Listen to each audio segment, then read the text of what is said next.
तक कोई प्लानिंग नहीं है। बिल्कुल बिल्कुल अजय अजय आप बने रहे हमारे साथ। इस बीच एक अपडेट सामने आ रही है, ट्रंप के भड़कने की खबर सामने आ रही है। हमास की बात नहीं मानने पर ट्रंप भड़क गए हैं। इजराइल से कहा है कि अमेरिका साथ है, जो करना है करो। ये बड़ी खबर सामने आ रही है। बंधकों की रिहाई के लिए ट्रंप ने हमास को अल्टीमेटम दिया था। उन्होंने कहा था कि हमास जो है सभी बंधकों को रिहा करे, सभी बंधकों को छोड़े। लेकिन अमेरिका की चेतावनी के बाद, डोनाल्ड ट्रंप की चेतावनी के बाद भी बंधकों की रिहाई नहीं हुई है। और अब जो है अल्टीमेटम दिया गया है। इजराइल से कहा है कि अमेरिका साथ है, जो करना है करो।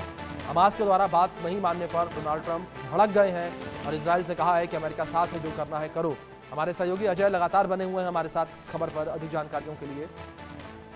अजय, डोनाल्ड ट्रंप जो है वो भी अब गुस्से में नजर आ रहे हैं। जिस तरीके से ट्रंप ने पहले ही हमास को चेतावनी दी थी कि आप सभी बंधकों को रिहा करो, लेकिन हमास मानने को राजी नहीं है। हमास ने केवल 3 बंधकों की रिहाई की है और अब डोनाल्ड ट्रंप भड़कते नजर आ रहे हैं और सीधे तौर पर क्लियरली ये कह दिया गया है खुले शब्दों में कि जो करना है करो, अमेरिका आपके साथ है।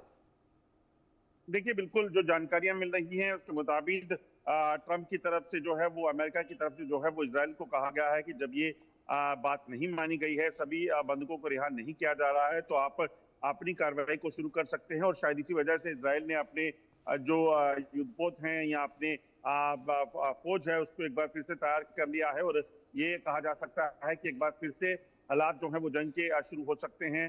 लगभग कुछ दिनों के अंतराल के बाद जिसमें ये कहा गया था कि सीज फायर के दौरान जो है वो लोगों को रिहा किया जाएगा, तमाम मसलों पर बातचीत होगी। मगर अब जब बातचीत जो है वो नहीं हुई है तो इसका कहीं ना कहीं परिणाम क्या होगा ये देखना होगा। हमास इस सीज फायर के जरिए क्या अपने आप को रिफ्यूल करना चाहता था, जो उनको हथियार या तमाम चीजें चाहिए थी वो बाकी देशों से इंपोर्ट करवा रहा था, वो चीज थी, या फिर ये इसके पीछे कोई और वजह है, ये देखना होगा। मगर अमेरिका की नाराजगी के बाद, ट्रंप की नाराजगी के बाद फिर आशंका जो है वो बनाई है कि युद्ध एक बार फिर से जो है इजराइल और हमास के बीच शुरू हो सकता है। इस चीज के पूरे आसार दिख रहे हैं।